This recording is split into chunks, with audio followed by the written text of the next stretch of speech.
ఒక 6 నెలలు పైగా దళంలో ఉన్నాడు. దళంలో ఉంటూ అతను కొంత తెలివైన వాడు పరిటాల రవి. ప్లస్ అతనికి నక్సలైట్ల హెల్ప్ దొరికింది. ఆ తర్వాత నక్సలైట్ల చీలికలొచ్చాయి. పీపుల్స్ వారు, గణపతి వర్గం రకాలుగా. అక్కడ పోతుల సురేష్ వర్గం ఇతనితో గట్టిగా నిలబడిన చివరి వరకు. ఈ పోతుల సురేష్ వర్గంకి ముఖ్యంగా పోతుల సురేష్‌కి టెక్నాలజీ మీద మంచి అండర్‌స్టాండింగ్ ఉంది.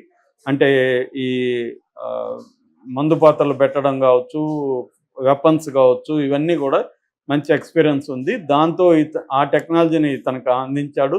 ఇతను తెలుగుదేశం దీంట్లో చేరాడు. 80స్‌లో తెలుగుదేశంలో చేరి పొలిటికల్ ప్రొటెక్షన్ వచ్చింది. ప్రభుత్వం ఎన్టీఆర్ ప్రభుత్వం వచ్చింది. తర్వాత అక్కడున్న గనుల్లో నుంచి ఇతను అక్రమంగా స్మగిల్ చేయడం, తమిళనాడుకి అమ్మడం ఇవన్నీ చేయడం మొదలుపెట్టాడు. అంటే విపరీతంగా డబ్బులొచ్చాయి. ఈ డబ్బులతో విపరీతంగా అతను ఒక ప్రైవేట్ సెక్యూరిటీని ఏర్పాటు చేసుకున్నాడు. మంచి పవర్‌ఫుల్ వెపన్స్ వచ్చాయి. ఆ నేపథ్యంలో 95 ఆ ప్రాంతంలో టెలివిజన్ బాంబు ఫస్ట్ సంచలనం సృష్టించింది.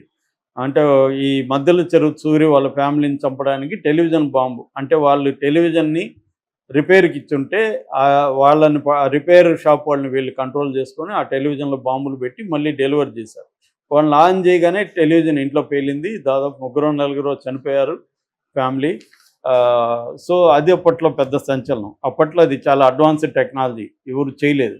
ముఖ్యంగా ఫ్యాక్షన్‌లో గన్నులని ఫ్యాక్షన్‌లో అంతవరకు ఫ్యాక్షన్ అంటే కత్తులతో, గొడ్డలతో నరుకునేవాళ్ళు. ఫ్యాక్షన్‌లో టెక్నాలజీని తీసుకొచ్చింది పరిటాల రవి అనమాట. సో టెక్నాలజీ ఆర్గనైజ్డ్‌గా మనుషుల్ని ఎలా లేపాలి, ఆర్గనైజ్డ్ గ్యాంగ్స్‌ని ఎలా క్రియేట్ చేయాలి. ఒకప్పుడు తర్వాత కాలంలో నయీం అయ్యాడు కదా! ఆ రకంగా నయీం లాంటి వ్యక్తే పరిటాల రవి కూడా. అతను కూడా ఎక్స్ నక్సలైట్‌ని ఆర్గనైజ్డ్ క్రైమ్ ఎలా చేయాలో అతను నక్సలైట్ల దగ్గర నేర్చుకున్నాడు. దానికి సంబంధించి ఆర్థిక వనరులను పెట్టాడు. ప్రభుత్వ అండదండలు ఉన్నాయి. దీంతో మొత్తం ఆ రెడ్డి వర్గాన్ని తను తొక్కేయగలిగాడు. ఆ క్రమంలో మద్దెల చెరువు సూర్యనారాయణ రెడ్డి ఫ్యామిలీని కూడా ఈయన చంపేస్తే అతను కక్ష పెట్టుకొని 97లో శ్రీరాములయ్య సినిమా సందర్భంగా ఇక్కడ కారు బాంబు పెట్టాడు. అతను కూడా ఒక ఇంజనీరింగ్ స్టూడెంట్ టెక్నాలజీతో ఇక్కడ పెట్టాడు. ఇక్కడ పరిటాల రవి ఎస్కేప్ అయ్యాడు. దాదాపు 12 మంది ఎంతమంది ఇక్కడ చనిపోయారు. సో అలాగా పరిటాల రవి పైచేయి సాధిస్తూ వచ్చాడు. ఎప్పటి వరకు 2004 లోపల. ఈ లోపల గవర్నమెంట్ మారింది. ఎప్పుడైతే రాజశేఖర రెడ్డి వచ్చాడో పరిటాల రవికి అర్థమైపోయింది మనల్ని చంపేస్తారు వీళ్ళు అని. ఎందుకంటే పరిటాల రవికి ఒక బలమైన యాంటీ వర్గం అక్కడ ఏర్పడింది. వాళ్ళు కొన్ని కోట్లు ఖర్చు పెట్టైనా పరిటాల రవిని చంపడానికి రెడీ అయిపోయారు వాళ్ళు. మద్దెల చెరువు సూరి కావచ్చు, మిగతా వర్గం. దాంతో ఈయనకు కూడా అర్థమైపోయింది. పైగా రాజశేఖర రెడ్డి ప్రభుత్వం ఉందని ఆయనకు తెలిసిపోయింది. నేను కూడా అప్పట్లో ఆ టైంలో 3-4 సార్లు పరిటాల రవిని కలిశాను. సో ఆ నేపథ్యంలో ఆయన మా కథలు కూడా చెప్పేవాడు. ఆయనకు ఒకసారి హాస్పిటల్లో హెల్త్ బాగాలేకపోతే మేము వెళ్ళి కిమ్స్లో చూడడానికి వెళ్తే ఆయన అన్నాడు, మీరేం కంగారు పడకండి, నేను బాంబులతోనో తుపాకీతోనో చచ్చిపోతా కానీ నేను అనారోగ్యంతో చచ్చిపోనని కూడా ఆయన అన్నాడు. అంత క్లారిటీ ఉంది కానీ ఆయన ఏమి చేయలేని పరిస్థితి.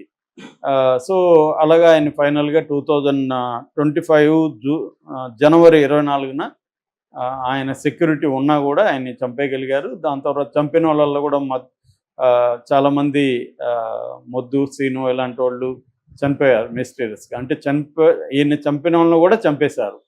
సో అలాగా ఫ్యాక్షనిజం అనేది అప్పటి నుంచి ఉంది. దాని తర్వాత కూడా పరిటాల సునీత కూడా ఫ్యాక్షన్ రంగంలోనే ఉంది. వాళ్ళ కొడుకు శ్రీరామ్ కూడా ఉన్నాడు. అక్కడ ఏంటంటే ఎవరు కూడా ఫ్యాక్షన్లో నుంచి బయటికి రాలేరు. ఇప్పుడు పరిటాల రవి విషయం చూసుకుంటే ఆయనేమి శత్రువులను క్రియేట్ చేసుకోవాలి. ఆల్రెడీ పుట్టుకతోనే ఆయనకి శత్రువులు ఉన్నారు. పుట్టుకతో తండ్రి నుంచి వచ్చే ఆస్తుల్లాగా, అప్పుల్లాగా శత్రువులు కూడా కంటిన్యూగా వచ్చారు. తండ్రి శత్రువులంతా తన శత్రువులు అయిపోయారు. సో వాళ్ళని ఆయన చంపకపోతే వాళ్ళు ఈయన చంపుతారు. ఇలాంటి దీంట్లోకి ఆయన వెళ్ళిపోయాడు. ఫ్యాక్షన్ లీడర్లతో ఇదే పరిస్థితి. ఇది ఒక విసియస్ సర్కిల్ అనమాట. దీంట్లో ఎవరిని మంచి చెడ్డని మనం అనలేము. సో అలాగా జరిగింది. ఇప్పుడు అది మళ్ళీ పెరుగుతూ ఉందేమో అన్న డౌట్ వస్తుంది. ఈ విషయంలో జగన్ కూడా సీరియస్గానే తీసుకున్నాడు. తోపుదుర్తి ప్రకాష్ కూడా చాలా స్ట్రాంగ్గా తీసుకున్నాడు.